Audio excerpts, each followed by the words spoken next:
बिस्मिल्लाहिर्रहमानिर्रहीम। अस्सलामु अलैकुम वरहमतुल्लाहि वबरकातुहू।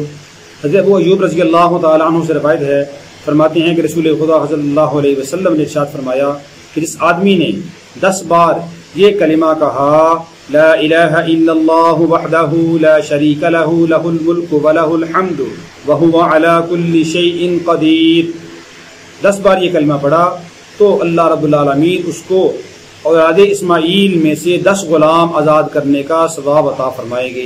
कितनी बड़ी बात है कि 10 बार ये कलिमा पढ़ें तो अल्लाह रब्बुल आलमीन औलाद इस्माईल में से 10 गुलाम आज़ाद करने का सवाब नसीब फरमाएंगे।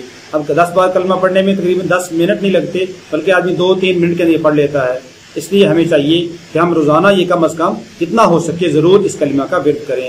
अल्लाह रब्बुल आलमीन हम सबको अमल करने की तौफीक अता फरमाए। अस्सलामु अलैकुम व रहमतुल्लाहि व बरकातुहू।